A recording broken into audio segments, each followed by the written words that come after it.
Well,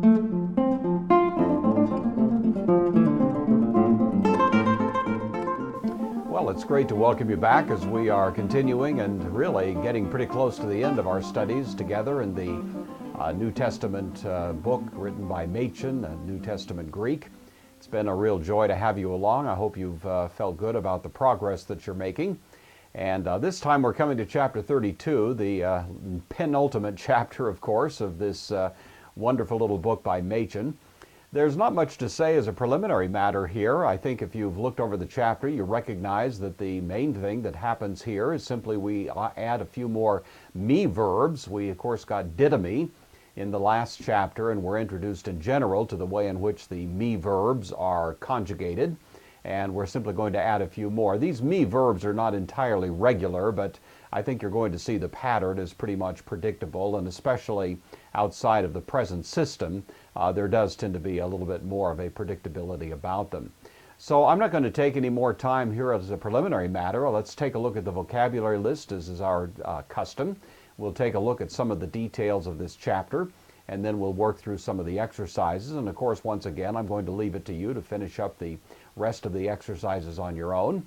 And we'll come back and finish up the book next time in chapter 33. But for now, let's go ahead and take a look at these vocabulary words and see what we find there, and then we'll press on from that point. As we come to our vocabulary list, we notice that Machen highlights here in the introduction that the words that we're going to be adding this time are, first of all, tithemi, ephemi, deiknumi, and apolumi.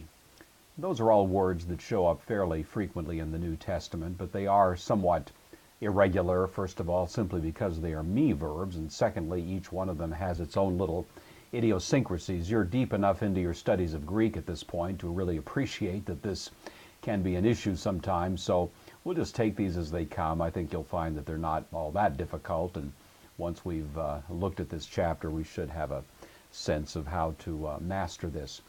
Anyway, let's take a look at the vocabulary list here. We start off with the word enoigo. Enoigo, the principal parts are going to be included in the general vocabulary at the back of the book, so we'll just notice now that this is the word that means eye open. Of course, it's used frequently in the New Testament, enoigo. Nothing really overly unusual about this word, but he simply saved it for this juncture in our studies. Apollomi, or apoluo, both of them mean I destroy, and in the middle, I perish. You may recall in the book of Revelation, there's a reference to a character named Apollyon, and that is a proper name, but of course it also means the one who destroys, and it's taken directly from this word. So apoluo, or apolumi here, I destroy. We also, of course, noted that luo itself can mean I destroy, and so it's really related to the meaning of the word we've already seen. But this is somewhat stronger, and of course it means in a more forceful way to destroy.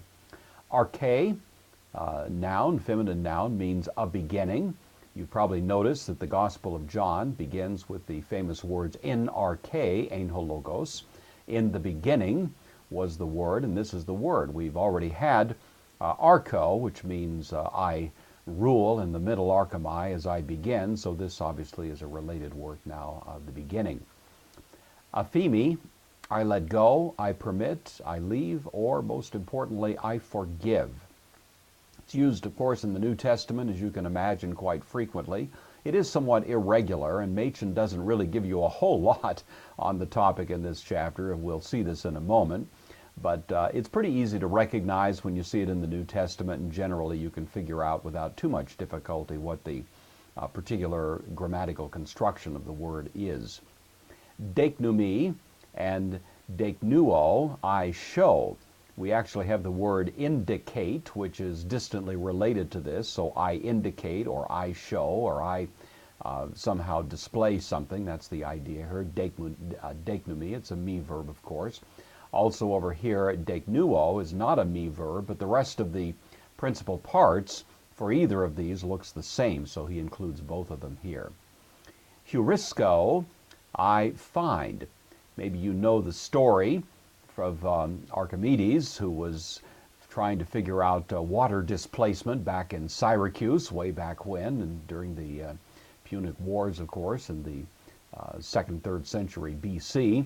And when it finally dawned on him how that principle of displacement works, he reportedly ran through the streets of Syracuse bare naked, from his bathtub, yelling, Eureka, Eureka, I found it. And of course, that's the perfect of this particular word, heurisco, I find. So if that helps you remember that, then that should be a good thing to keep in mind. Epititheme, I lay upon. When you lay a burden on someone or something like that, this is the word that would be used. It has the accusative of the thing that's being laid and the dative of the one on whom it's being laid. Heos, with the genitive, means up to. The conjunction while or until is also the same word. So if we're going to use it as an adverb, then you might say, I will wait until noon. And if you were to say, I will wait until noon, the word noon would be in the genitive case. Whereas if I were to say something like, wait until I come, then in that case it's being used as the conjunction, until I come, and then the second part of the sentence is simply in the normal, predictable grammatical sense. We come over here to the second column. We have kathos, which is an adverb, always shows up in this form, and it means just as I said this to you, so you should do, or something like that. Kairos, masculine, second declension noun, means a fixed time or an appointed time. We've had the word chronos, which means time, and typically the difference here is that chronos means time in the ordinary course of time ticking away on a clock, Kairos has to do more with moments of deep significance. When Paul says, for example, to the Galatians, in the fullness of time, he uses the word kairos there, in the fullness of time, or I heard one fellow call it once pregnant time, time that is filled with meaning. And so that's the difference. And both words are used in the New Testament fairly frequently, but that's the subtle difference between them. Semeion is a tomb. And you'll find that, of course, a few times in the New Testament. Monon means only. Of course, we have the word mono in various forms in English words, which means to be alone. And so that's related to that. Pure, you can probably guess, is related to the word fire. We have a pyromaniac, as someone who's fascinated with fire. Something is pure if it's been put through the fire. And so that's the meaning of that word. Pure means fire. Semeion is a sign, and that word, I think you just have to learn it. It's a neuter noun, of course. Stoma, stomatos, mouth. We get the word stomach from this. Of course, the stomach is not the mouth, but they are, of course, related, and so that's the connection there. Tithemi, quite common in the New Testament, a me verb, means to place or put. And the idiomatic expression in the New Testament, tithemi, tain sukain, I lay down my life. The word soul is actually used in that connection, but that's the sense there. Hupago, I go away. We've already had aperkamai, which is essentially synonymous. You'll see either one of these in the New Testament. Kairo, I rejoice. The second aorist passive form you'll see right there, so keep an eye out for that. Chronos is the other word for time. I thought we'd already had it, but here it is, so I should have paid attention, I guess. But chronos means time, especially in terms of the passage of time, or a period of time, distinguished from kairos, which means a definite or appointed time. Hoda means hither or here, adverb. Hosper, also an adverb, means just as. Do this just as I told you. And then hosta, of course, is a conjunction. Do this so that that will follow. So there's our vocabulary list. All right, just briefly, I know you can read this, and by this point in your Greek studies, you can probably work through this material without much help from me. I'll just make a few comments here as we go through this. These are the principal parts of the me verb tithemi. You'll notice tithemi is the present form. The rest of these actually can be fairly regular. Theso is the future. Etheka is the aorist. Tetheka is the perfect. tethemai, the perfect passive, and etethane is the aorist passive. Most of those actually, once you have the form of the principal part, you can figure out the rest of it fairly straightforwardly. He notes here that the future is regular, the first aorist is regular, except that it has the kappa.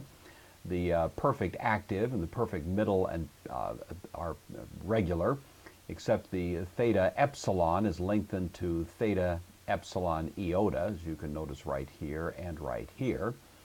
The aorist passive is regular, except for the exceptions that he notes right there.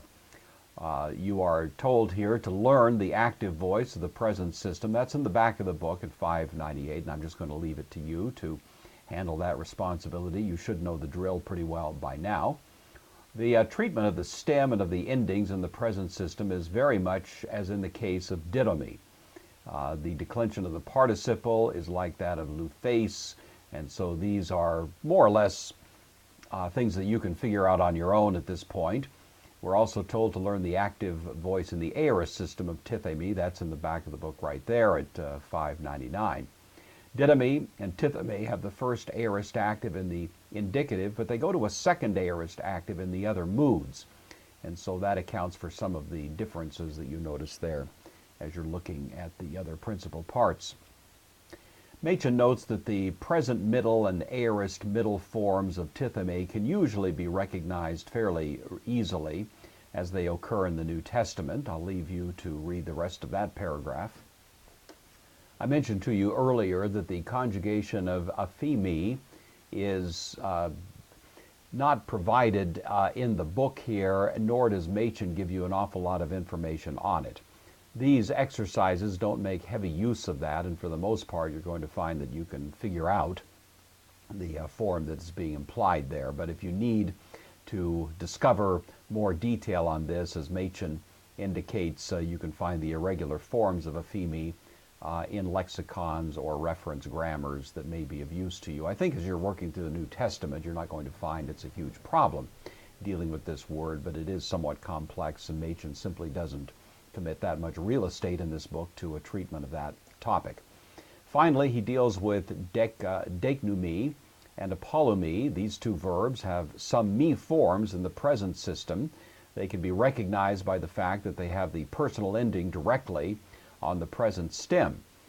He also says the present stem ends in upsilon, and also that they're sometimes conjugated like omega verbs. They're a little bit irregular in that sense, but once again, I think you find that as you encounter them in the New Testament, they're not that difficult to recognize and to deal with, so he simply gives a rather abbreviated treatment of them here, but I don't think that'll give you any big problems as you're dealing with the New Testament. And the last couple of items that we deal with before we get to the exercises, we have the word hosta, and you notice that he says it takes the accusative and the infinitive. I don't think this will be too big a surprise to you to find this little idiom.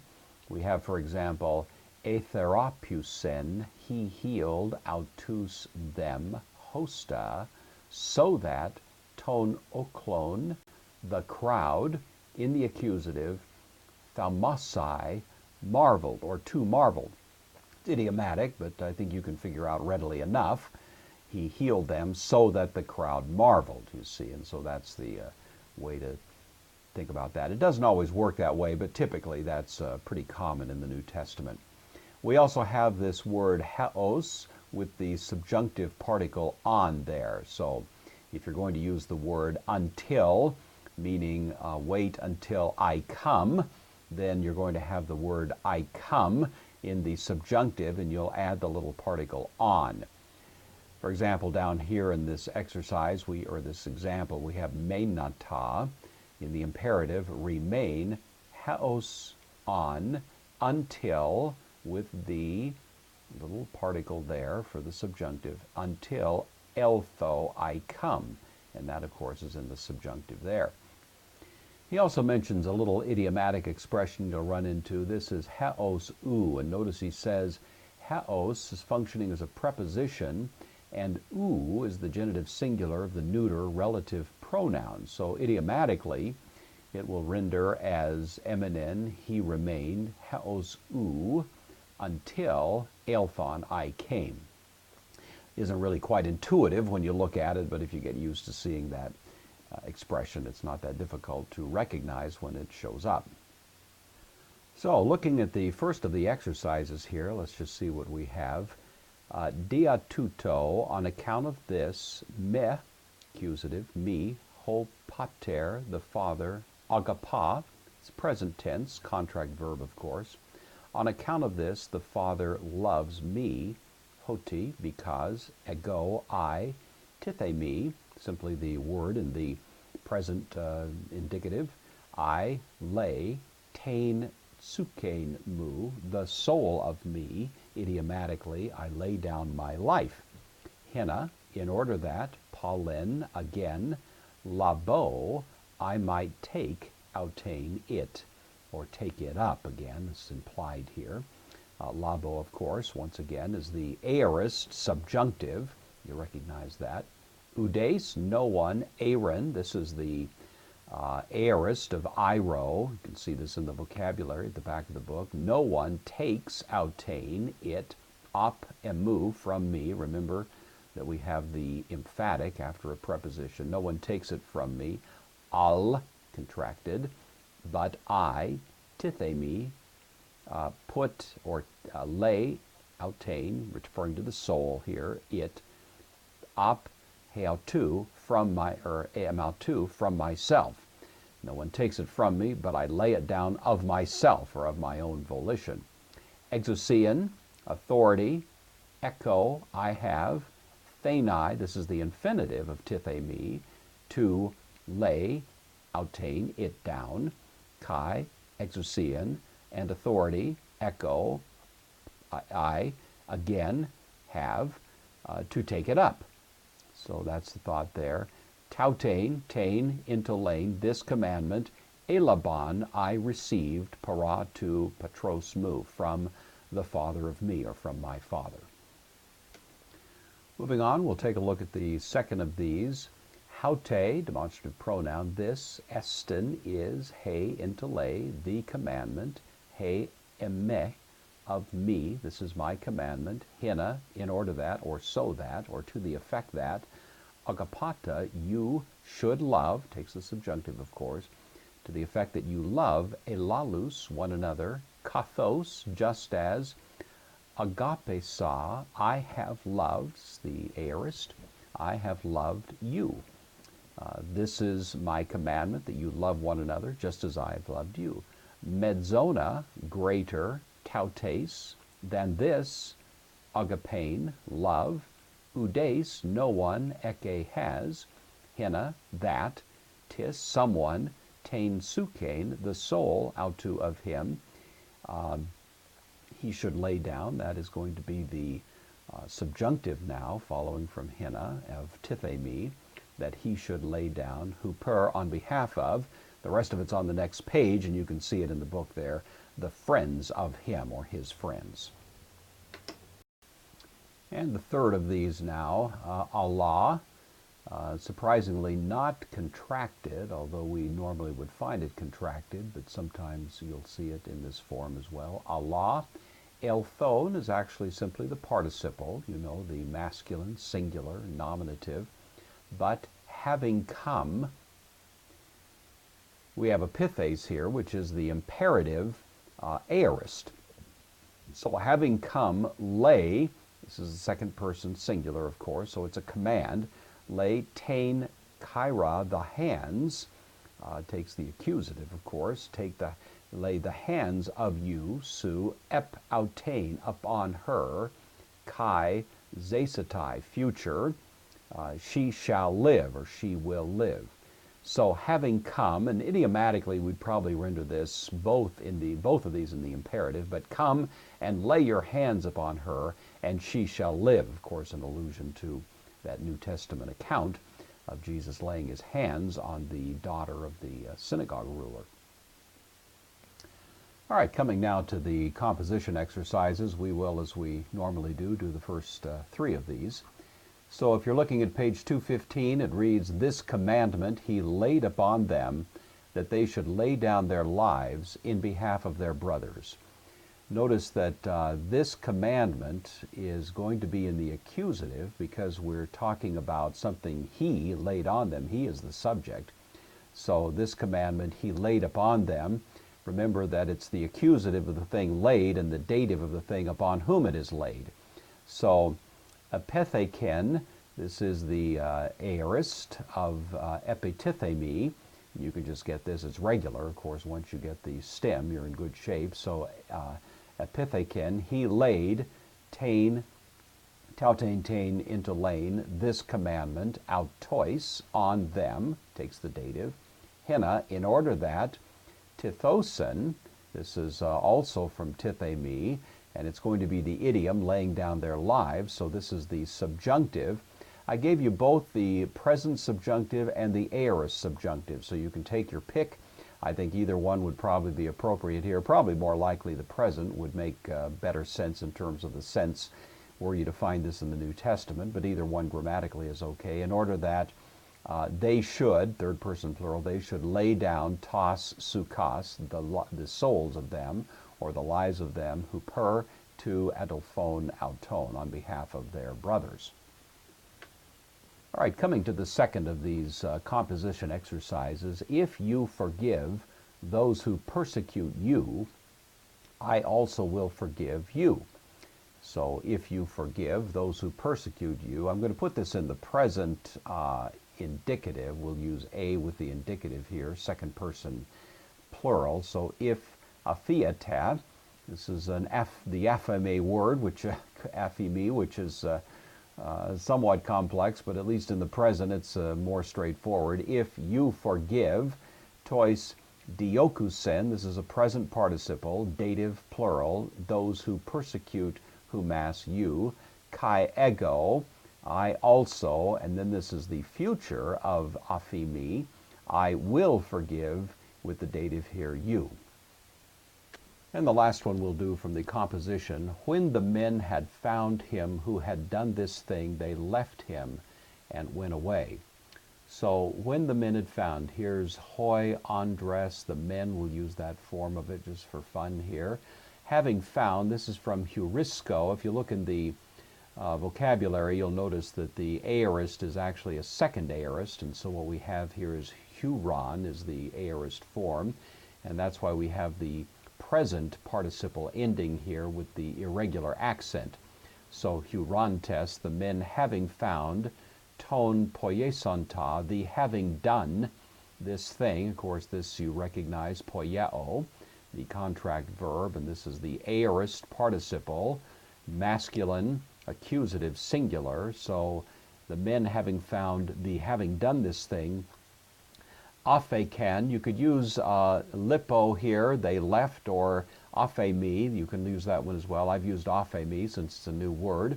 This is simply the aorist. You can pick this up out of the vocabulary in the back of the book. It's the third person plural. They left auton, him, kai, and apelthon, went away. We could have, of course, used a form of hupago here as well. They went away, but either one is fine. So hopefully that will get you going on this chapter 32. We are, of course, dealing with the more irregular aspects of the Greek language here, and some of these verbs make you scratch your head a little bit, but I think you'll be able to work them through if you do your work and take a look at the exercises that I provided to you, then hopefully it won't be too difficult. So as soon as you're comfortable with this chapter and ready to press on, come back and we'll do the last chapter of Machen, chapter 33. We'll have a little party, and hopefully that'll be a celebrative time for you as well as for me as we finish up this course of studies in New Testament Greek. Until then, God's richest blessings on you as you continue your Greek studies, and we'll see you right here next time.